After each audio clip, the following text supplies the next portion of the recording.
ओम नमो भगवते वासुदेवाय। ओम नमो भगवते वासुदेवाय। ओम नमो भगवते वासुदेवाय। हरे कृष्णा। आप सभी को दंडवत प्रणाम। श्रीमद् भागवतम महापुराण सत्रों की इन श्रृंखला में सभी भक्तवृंद का यहाँ पर स्वागत है। हम सभी सत्रों की इन श्रृंखला में आज 244वें सत्र में है, 244 सेशन। और अंतर्राष्ट्रीय कृष्ण भावनामृत संघ के संस्थापक आचार्य कृष्ण कृपामूर्ति श्री श्री मदेसी भक्ति वेदांता स्वामी श्रील प्रभुपाद द्वारा लिखे गए सुंदर तात्पर्यों के माध्यम से श्रीमद् भागवतम महापुराण, जिसमें 18,000 श्लोक हैं, उनका यहाँ श्रवण और पठन करने का प्रयास कर रहे हैं। आज 244वें सत्र में श्लोकों की संख्या के क्रम में हम सभी स्कंद 4 अध्याय 14 में भाग 2 पे चर्चा करेंगे। इस अध्याय के प्रथम 20 श्लोकों तक हमने 243 सत्रों में श्रवण और पठन करने का प्रयास किया है। स्कंद 4 से श्लोकों की कुल संख्या इस अध्याय की समाप्ति पर 661 हो जाएगी और श्रीमद् भागवतम से अब तक श्रवण किए गए श्लोकों की संख्या 3278। तो आज के सत्र में जैसा हम सदैव करते आए हैं, सबसे पहले पिछले सत्र की संक्षिप्त पुनरावृत्ति, उसके पश्चात मंगलाचरण और सत्र को आरंभ करने के क्रम में एक एक श्लोक का वाचन, अनुवाद और श्रील प्रभुपाद के सुंदर तात्पर्यों से श्रृंखला को आगे बढ़ाएंगे। तो संक्षिप्त पुनरावृत्ति करते हैं। स्कंद 4 अध्याय 14, जिसका नाम है राजा वेन की कथा। राजा वेन ध्रुव के वंशजों में आ रहे हैं, राजा अंग के पुत्र हैं। वेन अत्यंत अत्याचारी हैं और राजा अंग उनके पिता उनके अत्याचारों से बुरी तरह से प्रभावित होकर, दुखी होकर, इसे भगवान की अनुकंपा मानकर वो गृह त्याग कर चुके हैं। और ऋषियों ने विचार किया है कि अंग की अनुपस्थिति में राज सिंहासन पर किसी के आरूढ़ न होने से प्रजा में चोर उचक्कों उत्पातियों अत्याचारियों की संख्या में बहुत वृद्धि हो गई है। तो श्लोक संख्या 1 से लेकर 6 तक वेन के अत्याचारों का वर्णन हमने श्रवण और पठन किया, जहां वेन को सिंहासनारूढ़ किए जाने के पश्चात ऋषियों ने अनुभव किया कि यह तो अत्यंत ही अनर्गल, अत्यंत ही प्रतिकूल वेद शास्त्र धर्म तप दान यज्ञ प्रजाहित इन सब के अत्यंत विपरीत कार्य हो गया, क्योंकि वेन जो कि स्वभाव से अत्यंत कठोर और क्रूर था, उसने सिंहासनारूढ़ होने के पश्चात उचक्के चोर अराजक तत्व इनको तो भयभीत किया, पर साथ ही साथ ऋषियों साधु संतों को भी यज्ञ तप दान हवन, भगवान को देवताओं को आहुति, इन सब से भी विरत कर दिया। तो सभी प्रकार की धार्मिक गतिविधियां समाज में बंद हो चुकी हैं। ऋषि बहुत व्यथित होते हैं। श्लोक संख्या 7 से लेकर 13 तक चिंतित ऋषियों का वेन से मिलने का उपक्रम यहाँ पर प्रस्तुत किया गया। ऋषियों द्वारा अनेकों प्रकार के आपस में मीमांसा करके, तर्क करके, विचार करके, बिंदुओं को प्रस्तुत एक क्रमबद्ध तरीके से करने के पश्चात वेन से मिलन यहाँ पर प्रस्तुत किया गया है। और श्लोक संख्या 14 से लेकर 22 तक में हमने श्लोक संख्या 20 तक श्रवण और पठन किया था, जहां ऋषियों द्वारा वेन को समझाने का प्रयास किया गया है। पर क्या ये प्रयास फलीभूत होता है? क्या वेन को समाज के लिए पथ प्रदर्शक के रूप में निर्धारित ब्राह्मणों की, साधु संतों की, विद्वत जनों की भाषा समझ में आती है, या वेन के अपने तर्क हैं? तो अध्याय के श्लोकों के इस क्रम में जब हम आगे बढ़ेंगे तो हमें इसका परिचय मिलेगा। तो ये एक संक्षिप्त पुनरावृत्ति है। हम लोग मंगलाचरण से आरंभ करेंगे आज के सत्र को, और उसके पश्चात श्लोक दर श्लोक हम लोग इस विषय में आगे श्रवण और पठन करेंगे, सुंदर तात्पर्यपूर्ण प्रस्तुति के साथ। तो आरंभ करते हैं मंगलाचरण से।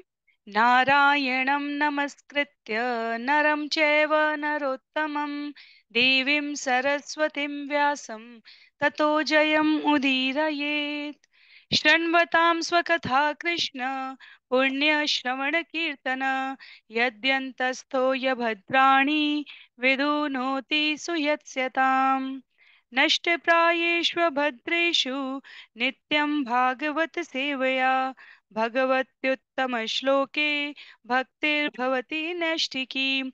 ॐ अज्ञानतिमिरान्धस्य ज्ञानाञ्जनशलाकया चक्षु उन्मीलितं येन तस्मै श्री गुरुवे नमः। मूकं करोति वाचालं पङ्गुं लङ्घयते गिरिं यत्कृपातमहं वन्दे परमानन्दमाधवं।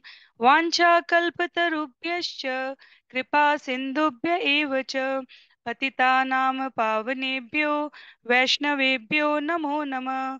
जय श्री कृष्ण चैतन्य प्रभो नित्यानंद, श्री अद्वैत गदाधर श्रीवासादि गौर भक्तवृंद। हरे कृष्णा कृष्ण कृष्ण हरे हरे, हरे राम राम राम हरे हरे। हरे कृष्णा कृष्ण कृष्ण हरे हरे, हरे राम राम राम हरे हरे। हरे कृष्णा कृष्ण कृष्ण हरे हरे, हरे राम राम राम हरे हरे। हरे कृष्णा। तो सभी को पुनः दंडवत प्रणाम। हम सभी आरंभ कर रहे हैं श्रीमद् भागवतम के स्कंद 4 अध्याय 14 भाग 2, जहाँ पर हम लोग श्लोक संख्या 20 से राजा वेन की कथा के इस विषय को श्रवण और पठन करने जा रहे हैं। जिनके पास पुस्तक है, सदैव की तरह मेरा अनुरोध है पुस्तकों का प्रयोग करें। और जो भी जहां से भी आप श्रवण कर रहे हैं, इन श्लोकों का वाचन करने का अवश्य प्रयास करें। संस्कृत के श्लोक, संस्कृत भाषा, ये अपने आप में दिव्यता से परिपूर्ण है। सभी प्रकार के नकारात्मक विचारों, नकारात्मक भावों और नकारात्मक परिवेश से मुक्ति दिलाने की इसमें अभूतपूर्व सामर्थ्य है। अन्य सभी की सुविधा के लिए मैं यहाँ स्क्रीन पर श्लोक डिस्प्ले कर रही हूँ, तो आप लोग यहाँ से भी इसको पठन कर सकते हैं। अध्याय 4 स्कंद 4 अध्याय 14 श्लोक संख्या 21 से।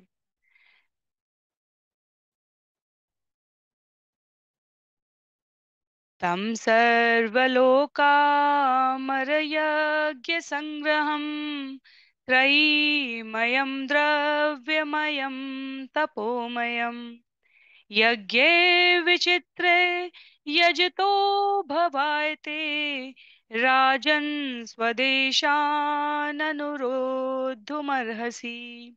हे राजन, भगवान प्रमुख अधिष्ठाता देवों सहित समस्त लोकों में समस्त यज्ञों के फल के भोक्ता हैं। परमेश्वर तीनों वेदों के सार रूप हैं। वे हर वस्तु के स्वामी हैं और सारी तपस्या के चरम लक्ष्य हैं। अतः आपके देशवासियों को आपकी उन्नति के लिए विविध प्रकार के यज्ञ करने चाहिए। दरअसल आपको चाहिए कि आप उन्हें यज्ञ करने के लिए निर्देशित करें। तो यहाँ पर यदि हम सभी को संदर्भ स्मरण हो, तो ऋषियों द्वारा ये कहा जा रहा है कि आप राजपद पर जैसे ही आरूढ़ हुए, जो 8 प्रकार के ऐश्वर्य कहे जाते हैं, क्योंकि आप पूरे इस संपूर्ण धरा के सम्राट के रूप में अधिष्ठित हुए हैं, आपके द्वारा इस पद को धारण करने का अभिप्राय ये नहीं है कि आप भगवान के समकक्ष हो गए या आप भगवान से श्रेष्ठ अपने आप को अभिव्यक्त करें। ये आपके अहंकार का परिचायक है, और अहंकार सभी प्रकार के सद्गुणों का नाश कर देता है। यदि कोई व्यक्ति सुंदर है और आप उसकी प्रशंसा करें और वो विनत भाव से स्वीकार करे कि ये तो भगवान की कृपा है, इसमें मेरा क्या योगदान है, तो आप उसकी प्रशंसा करेंगे, उसके विनयशीलता की आप अभिभूत स्वर में स्वीकारोक्ति के रूप में उसके शब्दों को लेंगे।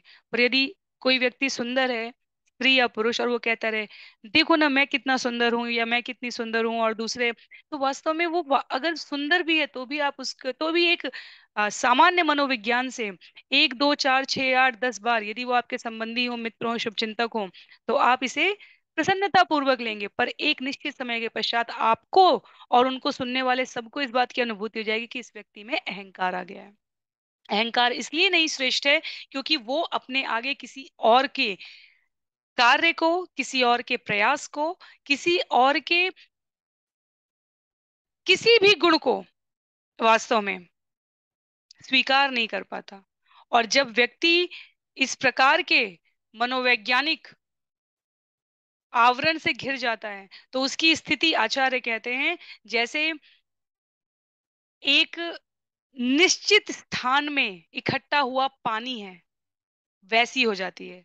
यदि पानी बह रहा है तो पानी में शुद्धता है, स्वच्छता है, और वो पानी हितकारी होता है। यदि पानी एक स्थान पर रोक दिया जाए, जम जाए, खड़ा हो जाए, अ, इकट्ठा हो जाए, तो उसमें गंदगी बढ़ जाती है। वो ना तो स्वयं शुद्ध है और ना उसमें दूसरे को शुद्ध करने की सामर्थ्य है। तो हमारा व्यक्तित्व, मानवीय जो चरित्र बनाया गया है, उसमें अहंकार को एक बहुत बड़ा दुर्गुण कहा गया है। इसीलिए विनयशील व्यक्ति यदि साधारण औसत दर्जे के गुणों को भी धारण करते हैं, तो वो इस समाज में सम्मान पूर्वक और भक्ति में, सबसे बड़ी बात है भक्ति में, शांत चित्तता के साथ अपना जीवन यापन कर सकते हैं। पर यदि व्यक्ति में अहंकार आ जाए और वो अपने इस अहंकार को स्वीकार करने के लिए नहीं तैयार है, तो वहीं से, आचार्य कहते हैं, वहीं से डाउनफॉल, वहीं से आपका पतन आरंभ हो जाता है।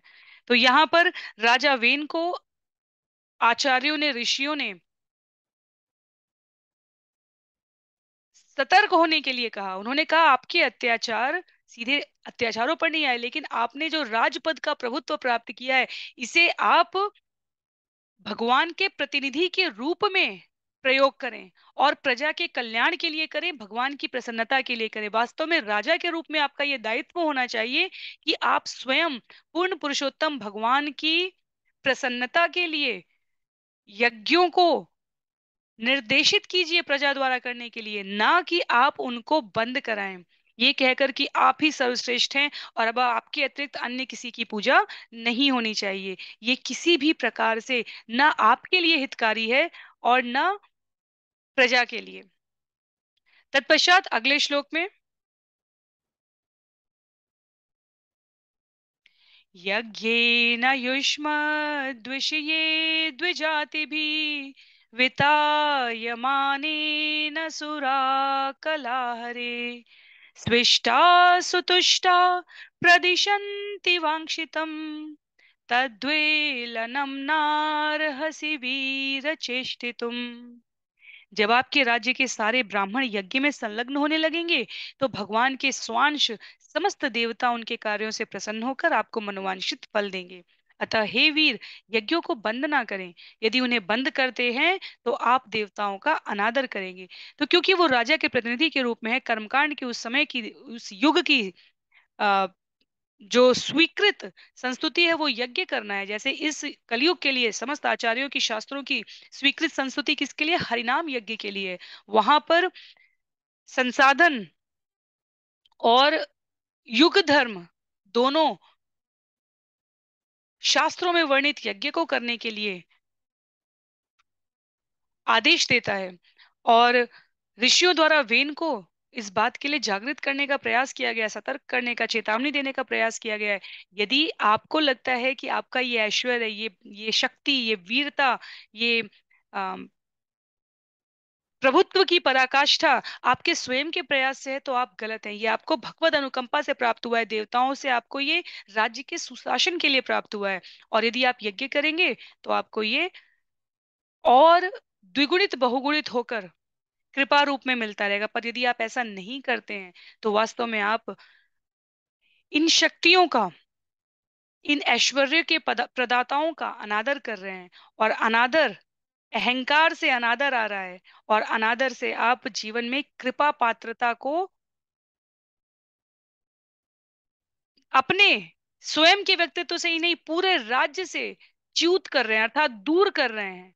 और जहां जीवन में कृपा नहीं है, जहां आशीर्वाद नहीं है, जहां आपके लिए सुंदर कामनाएं, शुभ कामनाएं देने लेने वाले लोग नहीं हैं, वो विचारधारा नहीं है, ऐसे कार्यों को करने के पश्चात भी आपको किसी भी प्रकार की शांति ना इस लोक में प्राप्त होगी, ना ही अन्य लोकों में। तो हमारे स्वयं का भी यही, यदि हम जो जो हमारा अचीवमेंट है, जो हमारी उपलब्धियां हैं, यदि वो हमारे हमारे पास कोई शेयर करने के लिए नहीं होता, यदि ये हमारे पास उससे किसी को लाभ नहीं होता, तो वो एक संकुचित, बहुत ही संकीर्ण उपलब्धि कही जाती है। सिर्फ और सिर्फ उस तत्कालीन समय में स्वयं को संतुष्ट करने के लिए, पर वो भी एक सुंदर अभिव्यक्ति के साथ नहीं आ पाती है।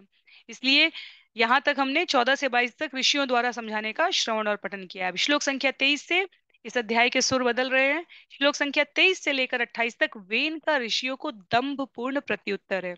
तो वेन ने ये सब कुछ सुना, और अब श्लोक संख्या 23 से वेन कहने जा रहे हैं, वेन उवाच,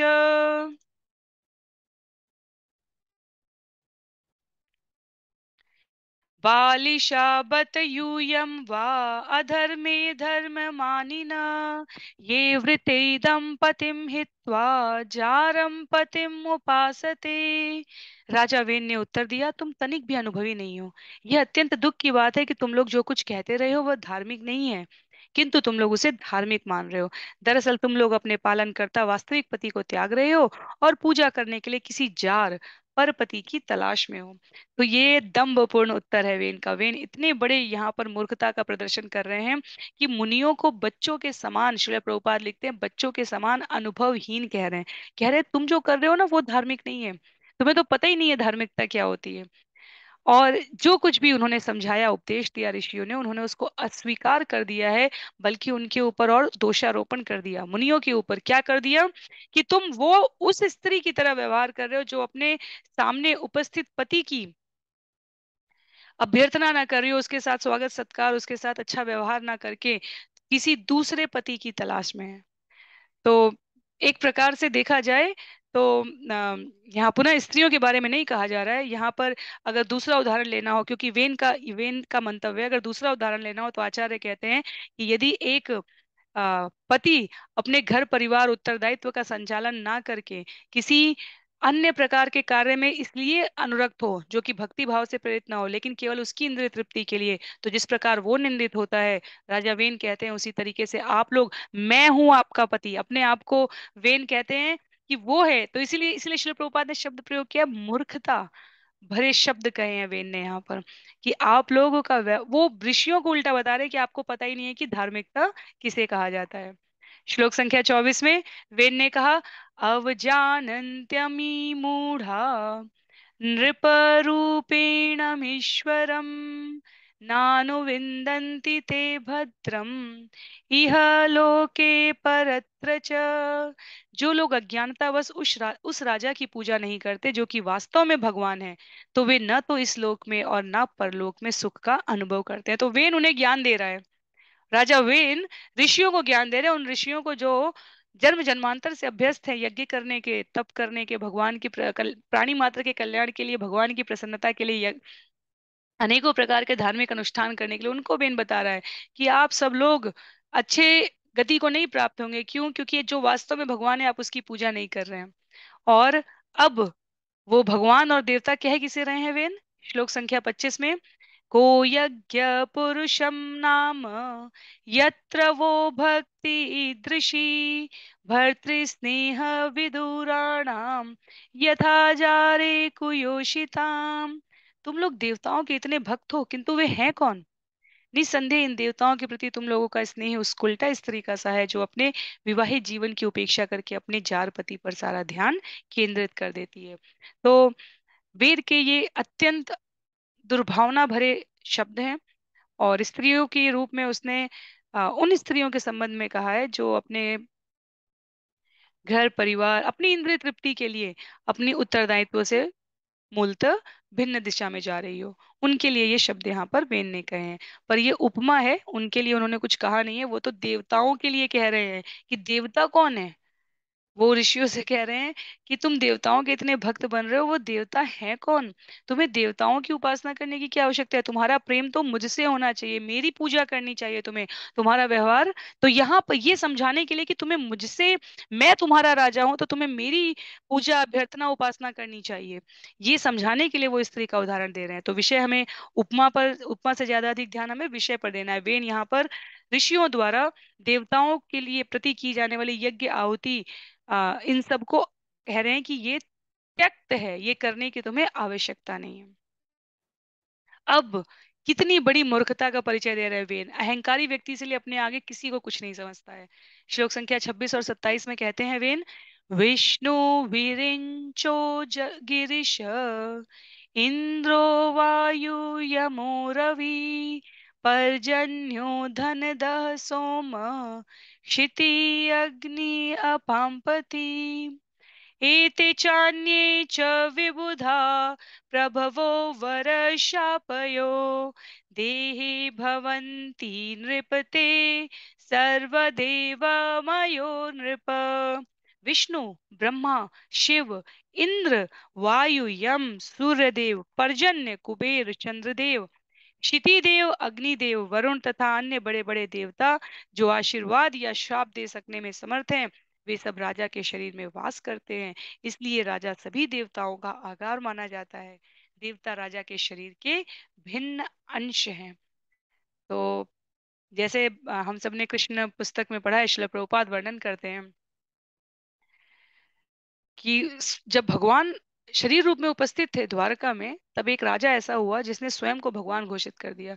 वो विष्णु की तरह रहने लगे और कहते कि मैं ही विष्णु, शंख चक्र गदा पद्म धारण करके रहते थे। और जैसे ही भगवान उनके यहाँ पहुंचे, उनको उनको उनकी गति उनके ठिकाने लगाने के लिए, तो कोई स्तर नहीं था उनका मुकाबला करने का। वैसी स्थिति वेन की हो गई है। कहते हैं विष्णु, ब्रह्मा, शिव, इंद्र, वायु, यम, वरुण सब मेरे शरीर में निवास करते हैं क्योंकि मैं राजा हूँ। तो ये सब मेरे अंश हुए। तो तुम यदि मेरी पूजा करोगे तो तुम्हें इन सब की पूजा का परिणाम प्राप्त होगा। और श्रील प्रभुपाद कहते हैं कि इसी प्रकार अनेक ऐसे असुर होते हैं जो अपने आप को परम शक्तिमान मानते हुए सूर्य, चंद्र या अन्य ग्रहों के स्वामी बताने लगेंगे। ये सब मिथ्या अहंकार है, मिथ्या अहंकार है।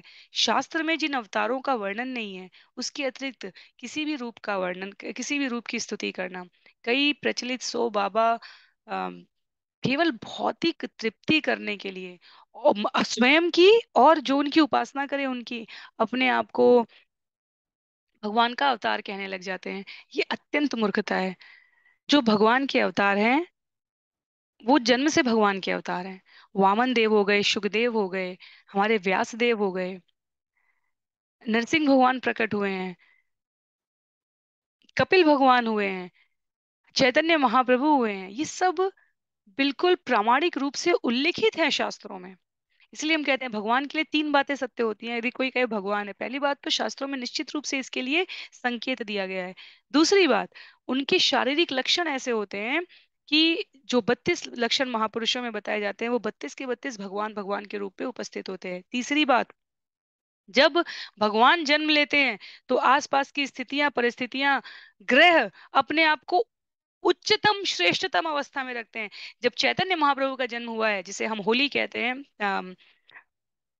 पूर्णिमा है, चंद्र ग्रहण है, और हरी हरी हरी हरी का स्वर पूरे नदिया में, जहां पर भगवान का जन्म हुआ है शरीर रूप में, भक्त के रूप में, पूरे नदिया में लहरा था। पूरे चारों तरफ से हरी हरी की ध्वनि आई थी। जब वो भगवान राम शरीर रूप धारण करके आते हैं, तो तुलसीदास जी रामचरितमानस में लिखते हैं, वाल्मीकि जी रामायण में लिखते हैं, नौमी तिथि मधुमास पुनीता, जितने ग्रह थे सबने अपने आप को सर्वोत्कृष्ट अवस्था में स्थापित कर लिया था।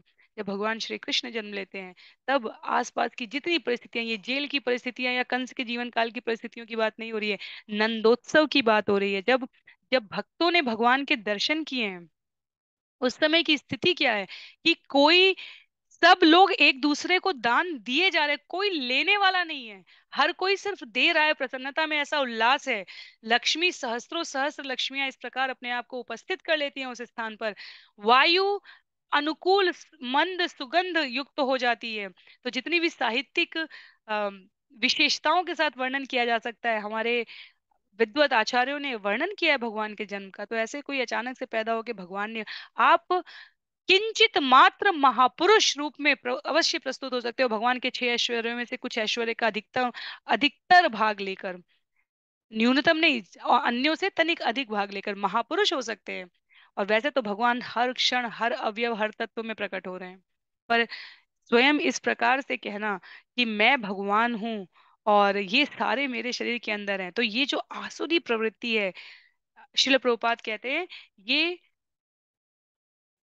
मिथ्या अहंकार से आती है। जैसे हिरण्यकशिपु को थी, रावण को थी, कंस को थी, सबने अमरता के वरदान मांगे थे, लेकिन ब्रह्मा जी या शंकर जी से मांगने के पश्चात भी उनको ये प्राप्त नहीं हुए, और विष्णु से वो द्वेष करते हैं। तो भगवान से जब कहा जाता है ना कि हम सब इस भौतिक जगत में इसलिए आते हैं क्योंकि हमारे अंदर कहीं ना कहीं भगवान की तरफ भोगने की इच्छा आई थी, और फिर भगवान हमें कारागार में ठीक होने के लिए, सुधारने के लिए भेज देते हैं, तो ये अन्योन्तित नहीं है। क्योंकि हम कोई भी उदाहरण देखें, हम मनुष्य रूप में ये देख नहीं पाते, लेकिन स्वाभाविक रूप से हम भी भगवान से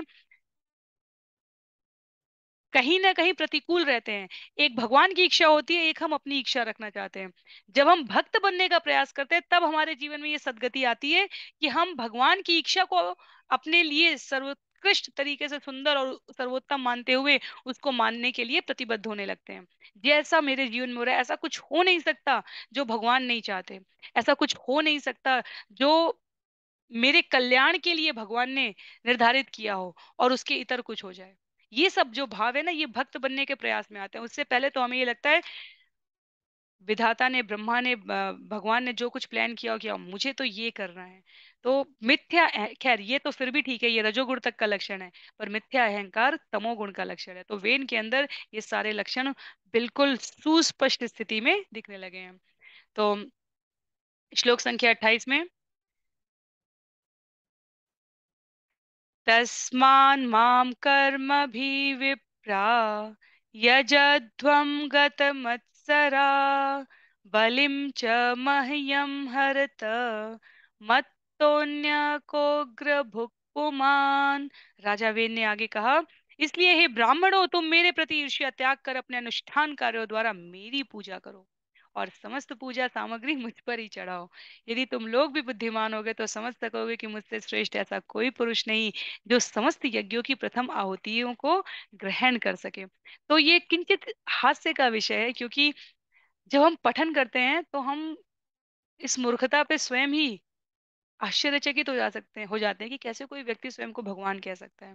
जैसे कई बार जब हम लोग टेलीविजन के धारावाहिक और ये सब या कोई पिक्चर देखते हैं, मूवीज देख रहे हैं, और हम जो देख रहे होते हैं वो दो अलग अलग परिवेश की बात होती है। किसी के खिलाफ कुछ षड्यंत्र हो रहा हो तो हमें, हमने उसका बैकग्राउंड देखा है तो हमें पता है कि नहीं नहीं, ये व्यक्ति ऐसी, ये स्त्री, ये पुरुष, ये आदमी, ये औरत, ये माता इसमें, या जो भी संबंधित रूप में दिखाए जाते हैं, ये इस प्रकार का कुचक्र बना रहे हैं और इसका इनको इस प्रकार नुकसान होने वाला है। लेकिन वो हम जानते हैं, क्योंकि हम उसके आगे पीछे की चीज भी हमको उस प्रकार से प्रस्तुत की जा रही है, दिखाई जा रही है, हमारे मस्तिष्क को भ्रमित किया जा रहा है, या उस प्रकार से योजनापूर्ण तरीके से हम उस विषय को समझ सकें इसलिए दिखाया जा रहा है।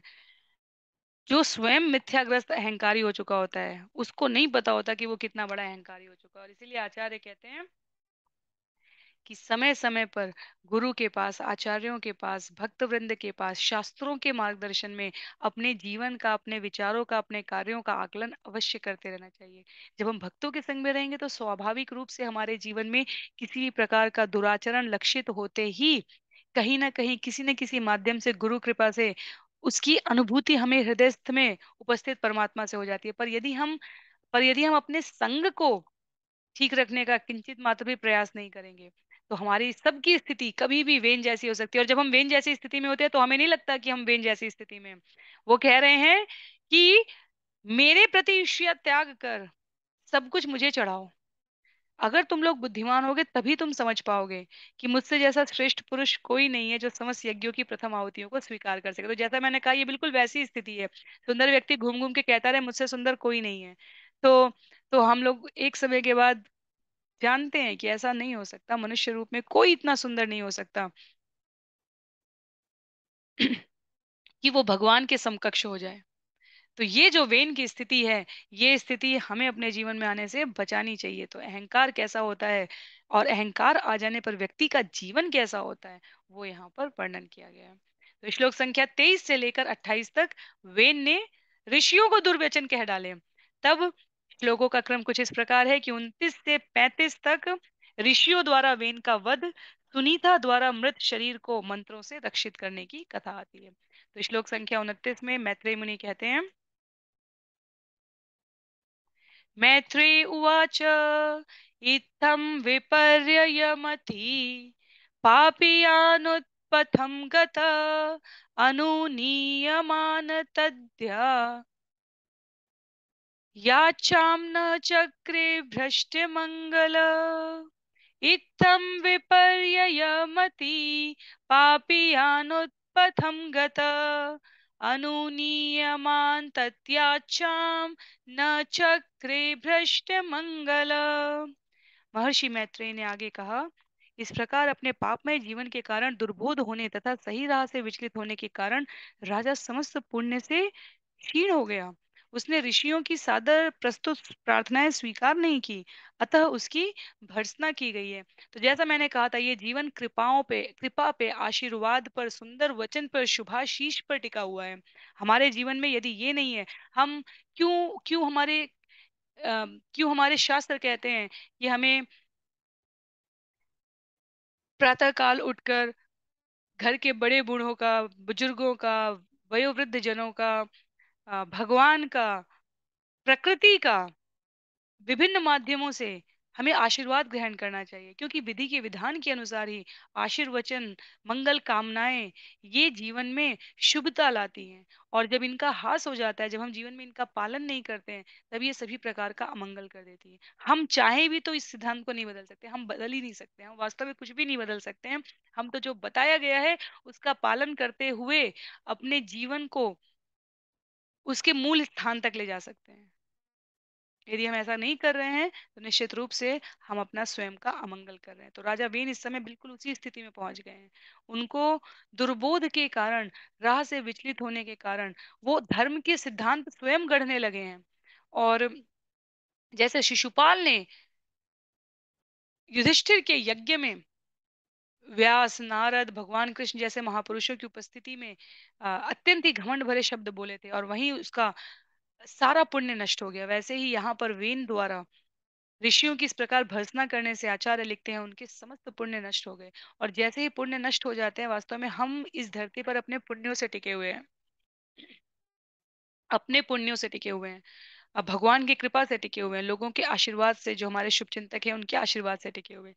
जीवन में जैसे ही इसकी कमी होने लगती है, हमें आसन्न निकट भविष्य के संकटों का अनुभव होने भी लगता है। तो श्लोक संख्या 30 में क्या होने जा रहा है?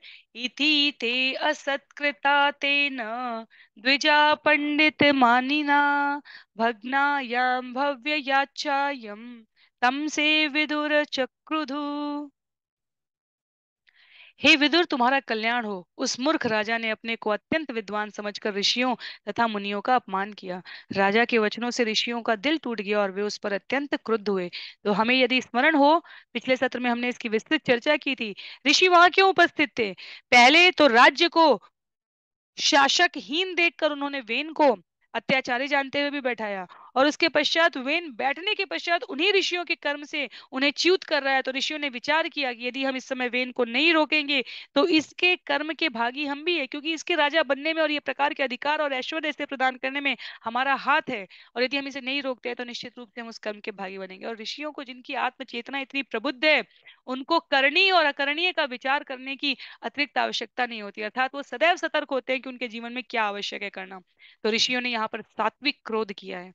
लिखा है ऋषियों का दिल टूट गया, वे उस पर अत्यंत क्रुद्ध हुए, सात्विक क्रोध किया है ऋषियों ने।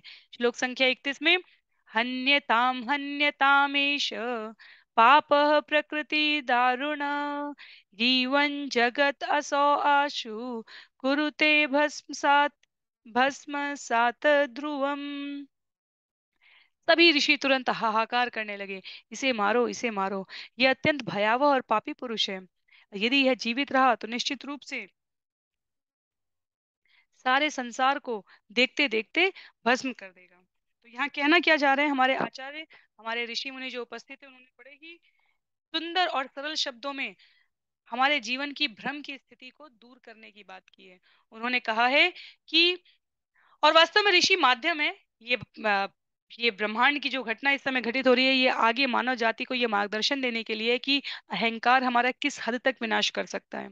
तो ऋषियों ने जो क्रोध किया है यहाँ पर, मारो मारो, ये तो सभी के लिए अत्यंत भयावह स्थिति है, और इसके रहते तो सारा संसार भस्म हो जाएगा, क्योंकि कहीं कोई पुण्य, दान, तप,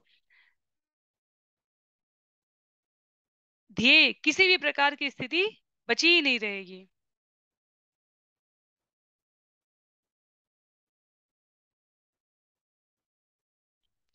और ऋषियों को इसमें अब किसी भी प्रकार की कोई दुविधा नहीं है, ऋषि स्पष्ट हैं अपने कर्तव्य के लिए। उन्होंने कहा, शास्त्रों का कहना है व्यक्ति धर्म के समक्ष गौड़ है, तो धर्म रक्षित होना चाहिए, धर्मो रक्षित। यहाँ पर श्लोक संख्या 32 में कहते हैं, न अयम अर्हति असद्वृत नायमर्हत्य सद्वृत्तो नरदेव वरासनम यो अधियज्ञ पतिं विष्णु विनिंदन्ति अनपत्रप। ऋषियों ने आगे कहा, यह अपवित्र दंभी व्यक्ति सिंहासन पर बैठने के लिए सर्वथा अयोग्य है। यह इतना निर्लज्ज है कि इसने भगवान विष्णु का भी अपमान करने का दुस्साहस किया है। तो यदि हम धर्म को स्मरण करें तो जहां भगवान की निंदा होती है वहां यथाशक्ति विरोध करना चाहिए। विरोध ना कर सकें तो वहां से वॉक अवे कर जाना चाहिए, वहां से अपने आप को दूर कर लेना चाहिए ताकि श्रवण ना करना पड़े। और यदि वो भी संभव ना हो तो आत्महत्या कर लेनी चाहिए। भगवान की ईश निंदा सुनने का अ, कोई और ऑल्टरनेटिव, कोई और विकल्प हमारे पास नहीं होता इन तीन के अलावा। तो ऋषियों को कोई संशय नहीं है, ऋषियों ने कहा इसने तो विष्णु का भी अपमान कर दिया। कहते हैं विष्णु भी मेरे शरीर का अंग है और मेरी पूजा करो। तो शुद्ध भक्त जब भी देखेंगे कि भगवान या भगवान के भक्त का अपमान हो रहा है, वो स्वयं के अपमान के लिए विनम्र रह सकते हैं। हमने सदैव इस तथ्य को स्मरण रखने का प्रयास किया, पर भगवान या भगवान के भक्तों का वो कभी भी किसी भी प्रकार का अपमान नहीं देख सकते। तो श्लोक संख्या, क्योंकि विचार का जो क्रम था वो पूरा हो चुका है ऋषियों का, तो श्लोक संख्या 33 में, को वैनम परिचक्षित वेनमेकम ऋते शुभम प्राप्त ईदृशमैश्वर्यम यत अनुग्रह भाजनम। अभागी राजा वेन को छोड़कर भला ऐसा कौन होगा जो उन भगवान की निंदा करेगा जिनकी कृपा से सभी प्रकार की संपत्ति एवं ऐश्वर्य प्राप्त होता है। तो ऋषि कह रहे हैं स्पष्ट रूप से, ये सिर्फ वेन ही ऐसा कर सकता है, अभागा है वेन। वास्तव में जो व्यक्ति भगवान की निंदा सुनते हैं या करते हैं उनका कोई सौभाग्य बचता भी नहीं है। ऐसा मनुष्य के रूप में, देवता के रूप में, किसी भी योनि के रूप में किसी का उदाहरण नहीं मिल सकता हमें जिसने भगवान का अपमान किया और वो सुखी जीवन जी रहा हो। जी ही नहीं सकता। यदि तुरंत हमें इसका प्रभाव नहीं दिखता है तो भी समय अपने समयांतर पर निश्चित रूप से इसका प्रभाव देता है। तो समय की गणना में, प्रारब्ध के अनुक्रम में, विधि के विधान में ऐसा कोई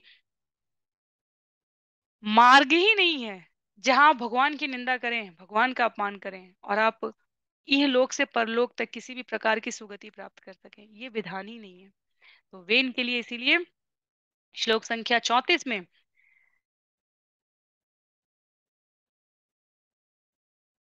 मैत्रेय मुनि बताते हैं विदुर को, इत्थम व्यवसिता हंतुम ऋषय रूढ़म मन्यव निजग्नुहुम कृते वेनम हतम अच्युत निंदया।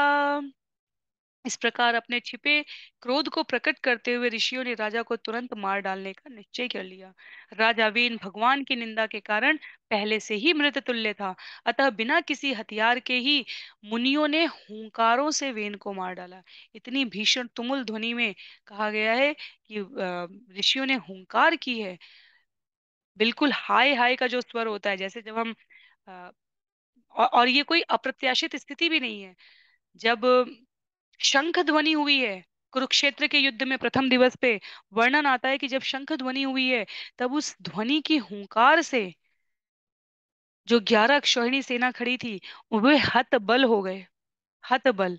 और वहां आचार्यों ने बहुत सुंदर मीमांसा व्यक्त करते हुए ये भी कहा है कि अर्जुन का रथ कृष्ण चला रहे हैं, तो भगवान की पीठ है अर्जुन की तरफ, लेकिन भगवान के नेत्र थे विपक्ष की तरफ। तो भगवान ने केवल नेत्रपात से, केवल दृष्टिपात किया है और उससे विपक्ष के पूरे बल को हर लिया है। तो हुंकार का प्रभाव होता है। हनुमान जी जब लंका में अम, लंका का जब दहन कर रहे हैं, वास्तव में जब अशोक वाटिका और वहां पर भगवान हनुमान जी की इतनी दिव्य लीलाएं चल रही हैं, वहां पर भी वर्णन आया है रामचरितमानस में। तुलसीदास जी चौपाई में लिखते हैं, वहां पर भी वर्णन आया है कि केवल हनुमान की हुंकार से जो गर्भवती स्त्रियां थी, असुर स्त्रियां थी, उनके गर्भपात हो गए। कई जो विचलित हृदय वाले व्यक्ति थे वो मृत्यु को प्राप्त हो गए। अंगद जब पहुंचे हैं, एक अंतिम वार्ता जब भगवान राम करवाना चाहते हैं, अंगद जब पहुंचे हैं तब भी लंका का यही वर्णन आया है। तो हुंकार की जो है, जो महिमा है वो अलग अलग आख्यानों में प्रस्तुत की गई है। तो ऋषियों के हुंकार मात्र से यहाँ पर वेन का प्राण हरण हो गया है। और श्लोक संख्या 35 में वर्णन करते हैं मैत्रेय मुनि। ऋषि भी स्वाश्रम पदम गते पुत्र कलेवरम सुनीता पालयामास विद्या योगेन शोचति। इस सब के बाद ऋषिगण अपने अपने आश्रमों को चले गए। तो राजा वेन की माता सुनीता अपने पुत्र की मृत्यु से अत्यधिक शोकाकुल हो उठी। उसने अपने पुत्र के शव को कुछ द्रव्यों के द्वारा तथा मंत्र के बल से सुरक्षित रखने का निश्चय किया। तो मृत्यु की पुत्री सुनीता पुत्र के इस प्रकार शरीर त्याग को लेकर अत्यंत व्याकुल हो गई, और उनके पास मंत्र सिद्धि थी जिससे उन्होंने कुछ द्रव्यों में शरीर को, वेन के शरीर को स्थिर करके और मंत्र बल से सुरक्षित रखने का प्रयास किया। वैसे देखा जाए, जैसा आचार्य बताते हैं, ये लीला है और कथा रूप में ये उस समय घटित हो रही है ब्रह्मांड में, और प्राणी मात्र को आगे इससे क्या सीख लेनी चाहिए उस रूप में यहाँ प्रस्तुत हुई है। भगवान के विपरीत जाने का, भगवान की इच्छा, भगवान की आज्ञा, भगवान की योजना के विपरीत जाने वाले की जीवन में कहीं कोई सुगति नहीं है। तो सुनीता के द्वारा किया गया ये प्रयास वास्तव में, क्योंकि हृदय के अंदर तो हर प्रकृति और तत्व में भगवान उपस्थित है ही, तो सुनीता द्वारा जब ये कार्य किया जा रहा है, ये वास्तव में निमित्त हो रहा है भगवान आगे जिस योजना को मूर्त रूप देने जा रहे हैं उसके लिए।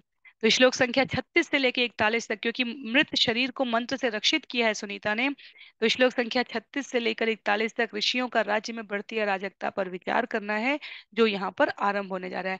अब पहले वेन नहीं बैठे थे तो अराजक थी प्रजा, आ, अराजकता थी। वेन बैठ गए तो अराजकता थी, अब वेन मृत हो गए हैं तो भी अराजकता है। तो क्या वर्णन है? एकदा मुनयस्ते तु सरस्वत्य सलिलाप्लुता हुत्वा सत्कथाश्च कुरूपविष्टा सरित्तटे। एकदा मुनयस्ते तु सरस्वत्सलिलाप्लुता हुत्वाग्नीन् सत्कथा चक्रु उपविष्टा सरित्तटे। एक बार यही ऋषि सरस्वती नदी में स्नान करके यज्ञ अग्नि में आहुति डालने का अपना नित्य कर्म कर रहे थे। इसके पश्चात नदी के तट पर बैठकर वे दिव्य पुरुष तथा उनकी लीलाओं के विषय में चर्चा करने लगे। तो ऋषि मुनि की यहाँ पर तपस्या अब उन्होंने आरंभ तो कर दी है, और अपने नित्य कर्म करने के पश्चात जैसा कि ऋषि और विद्वज्जन करते हैं, प्राणी मात्र के कल्याण के लिए, भगवत चर्चा के लिए स्वयं को एकत्रित किए हैं और चर्चा आरंभ की है। श्लोक संख्या 37 में वीक्षोत्थितान तदात्पानम आहुलोक भयंकरान अप्य अभद्रमनाथाय दस्युभ्य न भवेद्भुव। उन दिनों देश में अनेक उपद्रव हो रहे थे जिनसे समाज में आतंक उत्पन्न हो रहा था। अतः सभी मुनि परस्पर बातें करने लगे। क्योंकि राजा मर चुका है और संसार का कोई रक्षक नहीं है, अतः चोर उचक्कों के कारण प्रजा पर विपत्ति आ सकती है।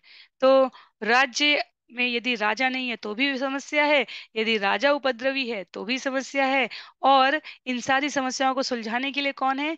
वो विद्वज्जन। इसलिए समाज के संतुलन के लिए चारों वर्गों की आवश्यकता होती है, जो हमने पिछले सत्र में श्रवण किया था।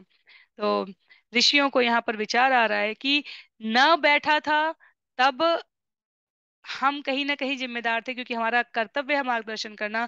बैठने के बाद अत्याचार किया तो भी हम जिम्मेदार हैं, क्योंकि हमारा कर्तव्य है मार्गदर्शन करना, और अब हमने उसको हटा दिया है। अम, राज्य निष्कंटक दिख रहा है, पर कोई मार्गदर्शक ना होने के कारण राजा स्वयं, हम ऋषि स्वयं तो राजा नहीं बन जाएंगे, राजा ऋषि कहला सकता है। ये उसका ऊर्ध्वगमन कहा जाता है। राजा ऋषिवत आचरण करे, ये उसका ऊर्ध्वगमन है, ऊपर की तरफ गति कही जाएगी।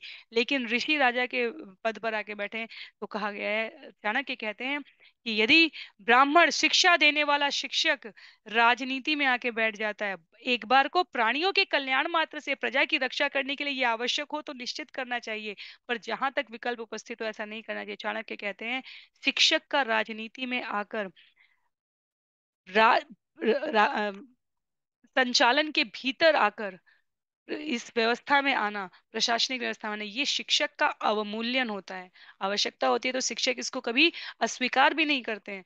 पर जो वैदिक शिक्षकों की स्थिति बताई गई है वो राजा से भी ऊपर बताई गई है हमारे शास्त्रों में। तो ऋषि मुनि विचार कर रहे हैं अपने आप को, वो इस बात की प्रतीक्षा नहीं कर रहे हैं कि कोई आए और कहे कि प्रजा का कल्याण कैसे होगा। वो स्वयं विचार कर रहे हैं कि अभी हमने वेन को हटा दिया पर इतने से हमारी कर्तव्यों की इतिश्री नहीं हो जाती। राज्य की सुव्यवस्था तो स्थापित होनी ही चाहिए। तो श्लोक संख्या 38 में यहाँ पर, एवं ऋषन्त ऋषय धावतां सर्वतः दिशं पांशु समुत्थित भूरि चोराणामभिलुम्पताम्। जब ऋषिगण इस विचार विमर्श कर रहे थे तो उन्होंने चारों दिशाओं से धूल की आंधी उड़ते देखी। यह आंधी उन चोर उचक्कों के दौड़ा भागी से उत्पन्न हुई थी जो नागरिकों को लूट रहे थे। तो चोर उचक्के तो इस ताक में रहते हैं, शिल प्रभुपाद लिखते हैं कि जब भी कहीं कुव्यवस्था हो और वो उसका लाभ उठा सके। तो ये स्थिति ऋषियों को अपने कारण आई हुई लगी। इसलिए श्लोक संख्या 39 और 40 में ऋषि वृंद कहते हैं, तत् उपद्रवम् आज्ञाय लोकस्य वसुलुम्पताम् भर्तरि उप क्षमा कीजिए, भर्तरि उपरते तस्मिन् अन्योन्यं च जिघांसताम् चोरप्रायं जनपदं हीनसत्त्वम् अराजकं लोकान्नावारयक्षक्ता अपि तद्दोषदर्शिन। उस अंधड़ को देखकर साधु पुरुषों ने समझ लिया कि राजा वेन की मृत्यु के कारण अत्यधिक अव्यवस्था फैल गई है। बिना सरकार के राज्य कानून तथा व्यवस्था से विहीन हो जाता है। फलतः उन घातक चोर उचक्कों का प्राबल्य हो उठा जो प्रजा की संपत्ति को लूट रहे थे। यद्यपि ऋषिगण इस उपद्रव को अपनी शक्ति से रोक सकते थे जिस प्रकार उन्होंने राजा का वध किया था, किंतु उन्होंने ऐसा करना अनुचित समझा। अतः उन्होंने उपद्रव को रोकने का कोई प्रयास नहीं किया। तो जैसा कि कहा जा रहा है, ऋषि अपने उद्देश्य में ये नहीं प्रस्तुत करना चाह रहे थे कि वो राज्य का अधिग्रहण करने के लिए स्वयं को प्रस्तुत कर रहे हैं, नहीं। वो अराजक तत्व को, क्योंकि उन्होंने उन्हें अपने कार्य, इसलिए कार्यों में ओवरलैप, एक दूसरे के ऊपर जाने की प्रवृत्ति विभाग और वर्ण में या विभिन्न पदों में विभिन्न मंत्रालयों में जब आ जाती है तो वो भी बहुत बहुत अच्छी अवस्था नहीं कही जाती। ऋषियों का उद्देश्य यहाँ पर राजभार संभालने का नहीं था, राजभार जो संभाल रहे हैं उनको सही और गलत का निर्देशन करना है। तो वही देखते हैं कि राजपद रिक्त है और अराजकता फैल गई है। तो उन्हें अब ये विचार समझ करना होता है कि अब वास्तव में क्या किया जाए। हम उनको दंडित नहीं कर सकते, ये तो राजपद के अनुशासन की तरफ से आना चाहिए। इसलिए श्लोक संख्या 41 में मैत्रेय मुनि कहते हैं कि ऋषिगणों ने क्या विचार किया। ऋषिगणों ने कहा, ब्राह्मण समदृक्षांत दीनानां समुपेक्षक स्रवते ब्रह्म तस्यापि भिन्न भाण्डात्पय यथा। ऋषिगण सोचने लगे कि यद्यपि ब्राह्मण शांत और समदर्शी होने के कारण निष्पक्ष होता है, तो भी उसका कर्तव्य है कि वह दीनों की उपेक्षा ना करे। ऐसा करने से उसका आत्मबल उसी प्रकार घट जाता है जिस प्रकार फूटे बर्तन से पानी रिस जाता है। तो अपने आप को निष्पक्ष मानते हुए, अपने आप को समदर्शी कर्तव्य रूप में निहित करते हुए भी ऋषियों ने ये कहा कि दीनों की उपेक्षा तो नहीं की जा सकती। जब जब मानव समाज पर कोई विपदा आए तो तटस्थ होके रहना बहुत श्रेष्ठ वैदिक नियम नहीं है, आचरण नहीं है, व्यवहार नहीं है। इसलिए ऋषियों ने विचार किया कि यदि हम ये सब होने देते हैं तो एक प्रकार से हम अपने कर्तव्य से अपने आप को विरत कर रहे हैं। इससे क्या लिखा है, इससे करने, ऐसा करने से उनका आत्मबल घट जाता है। कैसा घटता है, जैसे फूटे बर्तन से पानी रिस रहा होता है। इसलिए श्री प्रभुपाद लिखते हैं इस श्लोक के अंतिम तात्पर्य के अंतिम पंक्तियों में, उन साधु पुरुषों ने बहुत सोच विचार करके देखा कि यद्यपि राजा वेन पापी है किंतु वो ध्रुव महाराज के वंशजों में उत्पन्न है। और इसलिए साधु पुरुषों ने इस स्थिति से निपटने के लिए कुछ कदम उठाने चाहिए, क्योंकि राजा के अभाव में वास्तव में सभी कुछ अस्त व्यस्त हो चुका था। तो बिल्कुल अजीब स्थिति है उस समय देश काल की। और ऋषियों द्वारा उपाय करने की बात की जा रही है, जिसमें श्लोक संख्या 42 से 46 तक लिखा है, ऋषियों द्वारा वेन के जांग से मंथन कर बाहुक की उत्पत्ति की गई है। तो ये 5 श्लोक हमें इस वंश को आगे समझने में सहायता करेंगे। हम लोग आज के सत्र में इन 5 विषयों के माध्यम से इस अध्याय को का जो भाव है, राजा वेन की पूरी जो कथा है, उसे समझते हैं। श्लोक संख्या 42 में, नांगस्य वनशो राज ऋषेश संस्थ तुमर्हति अमोघ वीर्याहि नृपा वंशे यस्मिन् केशवाश्रया। नांगस्य वंशो राज ऋषेश संस्थातुमर्हति। क्षमा कीजिए।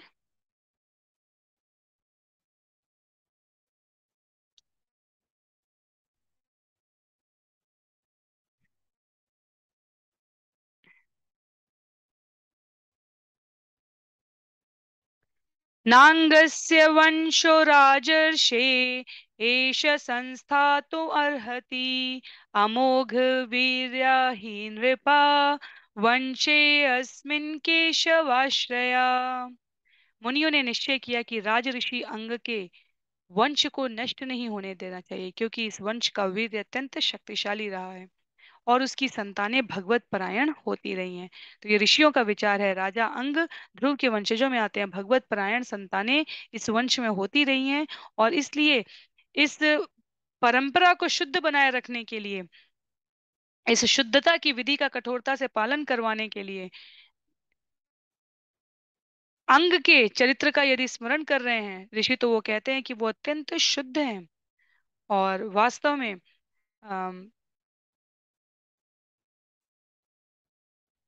अंग के लिए ऋषियों ने कहा है कि वो व्यवहार से, आचरण से ध्रुव के वंशज होने के कारण अत्यंत शुद्ध थे, किंतु साक्षात मृत्यु की पुत्री सुनीता के संसर्ग में आने के कारण, क्योंकि वो उच्च मूल्य जीवन परंपरा धारण किए हुए परिवार से नहीं थी, ये ध्रुव वंश की एक दुर्घटना के रूप में स्मरण किया जाएगा। तो राजा वेन का ये चरित्र एक दुर्घटना के रूप में स्मरण किया जाएगा। पर फिर भी अभी भी अवसर उपलब्ध है। तो श्लोक संख्या 43 में, विनिश्चित्येवं ऋषय विपन्नस्य महीपते ममंथु उरुम तरसा तत्रासीदा बाहुको नर। इस निश्चय के बाद साधु पुरुषों तथा मुनियों ने राजा वेन के मृत शरीर की जांघों का अत्यंत शक्तिपूर्वक तथा एक विशेष विधि से मंथन किया है। मंथन के फलस्वरूप राजा वेन के शरीर से एक बौने जैसा व्यक्ति उत्पन्न हुआ।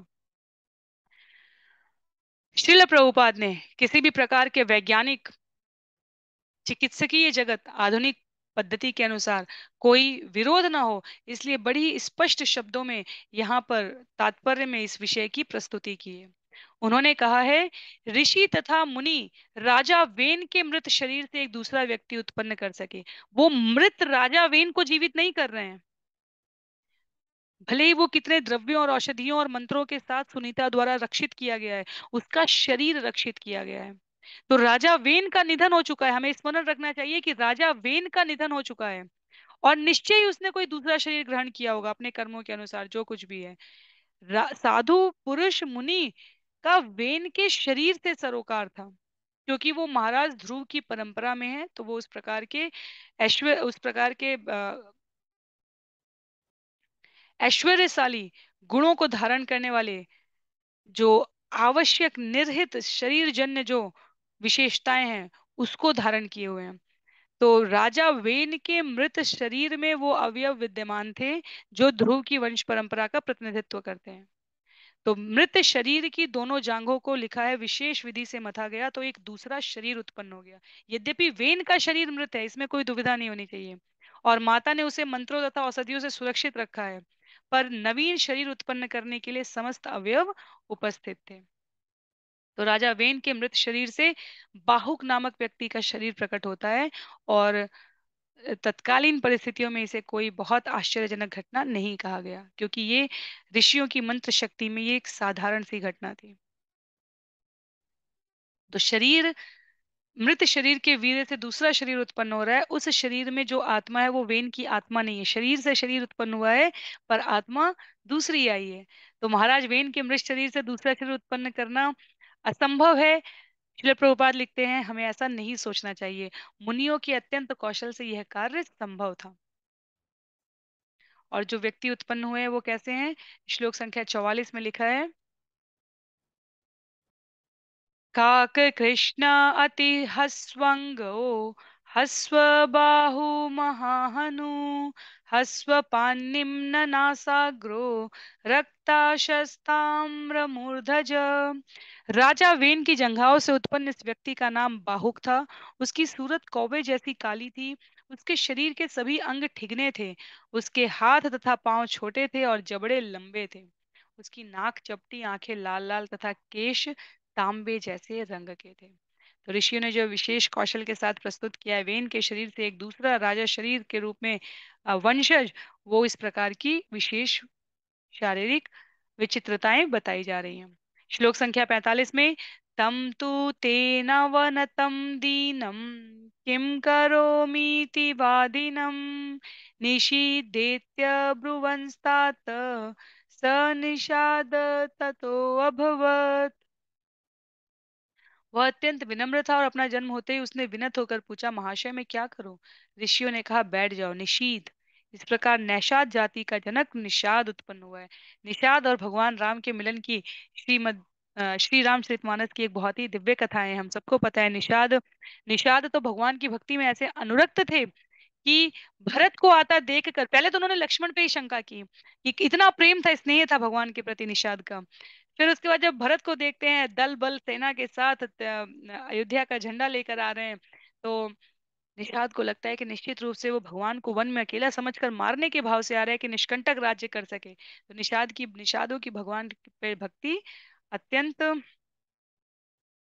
रोचक रही है। यहाँ निषाद की उत्पत्ति का वर्णन हो रहा है कि निषाद जाति का अर्थात उस पूरी वंश परंपरा का वर्णन हो रहा है। और वो विनम्र है, निशीद का अर्थ है बैठ जाओ। तो ऋषियों ने उस पूरे आगे जो उसमें वंशज होने वाले हैं उनका नाम ही कौन सी जाति लिख दी? निषाद लिख दी है। तो इसमें कोई हीनता और उच्चता की बात नहीं है, ये स्वयं ऋषियों द्वारा उत्पन्न श्रेणियां हैं। श्लोक संख्या 46 में कहा गया है, तस्य वंशास्तु नैषाधा गिरी कानन गोचरा येना हरज्जायमानो वेन उल्बणम। जन्म होते ही उसने निषाद ने राजा वेन के समस्त पापपूर्ण कृत्यों के फलों को स्वयं धारण कर लिया। इसलिए यह निषाद जाति सदैव पापपूर्ण कृत्यों में तथा चोरी डाका तथा शिकार में लगी रहती है। फलतः इन्हें पर्वतों तथा जंगलों में ही रहने दिया जाता है। तो श्रील प्रभुपाद यहाँ स्पष्ट कर रहे हैं कि निषाद जो स्वभाव है, जो वंश परंपरा का स्वभाव लेकर आए उसमें वो वेन के शरीर शरीर भिन्न है, आत्मा भिन्न है, पर वे इनके स्वभाव को उन्होंने धारण कर लिया। इसीलिए हमारा भी एक माँ के गर्भ से उत्पन्न हुए दो बच्चों का भी स्वभाव अलग अलग होता है, क्योंकि वो अपने प्रारब्ध के अनुसार, अपने संग के अनुसार, संसर्ग के अनुसार आत्मा परमात्मा की इस जर्नी में, इस यात्रा में एक अलग स्तर पर हैं। तो समान गर्भ से उत्पन्न हुए पुत्र या पुत्री या पुत्र पुत्र या पुत्री पुत्री संतान का जो भी समूह है, वो आपस में एक दूसरे एकदम एक जैसे स्वभाव के नहीं होंगे। कुछ स्वभाव समान होते हैं क्योंकि वो परिस्थिति जन्य होते हैं, पर हर आत्मा अपना एक नैसर्गिक स्वभाव लेकर आती है। और उस स्थिति में लिखा है कि आ, जो निषाद रहे हैं वो सामान्यतया जंगलों में, पर्वतों में, गुफाओं में रहने दिए जाते हैं, क्योंकि उनकी मूल वृत्ति शिकार प्रवृत्ति की होती है। क्योंकि वो सब कहाँ से आ रहे हैं? वेन की उत्पत्ति, वेन के मृत शरीर से उत्पत्ति के रूप में प्राप्त हो रहे हैं। तो श्रील प्रभुपाद इस प्रकार लिखा है कि श्रीमद् भागवतम ये चतुर्थ स्कंध के अंतर्गत राजा वेन की कथा नामक 14वें अध्याय का भक्तिपूर्ण तात्पर्य यहाँ पर समाप्त हो रहा है। तो इस प्रकार हम लोगों ने इसमें अध्याय में जो 46 श्लोक हैं उस उनके माध्यम से राजा वेन की ये सुंदर कथा यहाँ पर श्रवण की है। तो आज के लिए सत्र को हम लोग यहीं विराम करेंगे। स्कंद 4 का 15वां अध्याय, 15th चैप्टर, वास्तव में भगवान के एक अवतार की कथा आरंभ होने जा रही है उसमें। अध्याय 15 है राजा पृथु की उत्पत्ति और राज्याभिषेक। तो इस अध्याय में 26 श्लोक हैं और इन श्लोकों के माध्यम से ध्रुव की आगे के वंश परंपरा किस प्रकार से चल रही है और कौन कौन से घटनाक्रम यहाँ पर व्यास मुनि के माध्यम से मैत्रेय मुनि और विदुर के संवाद से हम सभी को श्रवण करने के लिए मिलेंगे, उसका हम सभी अनुभव करेंगे। तो श्रील प्रभुपाद की ऐसी मनोकंपा है, इसमें कोई भी हमारे पास शंका करने लायक स्थान नहीं होना चाहिए। श्रील प्रभुपाद की जय, श्रील गुरुदेव की जय, अनंत कोटि वैष्णववृंद की जय, श्रीमद् भागवतम महापुराण की जय। हरे कृष्ण।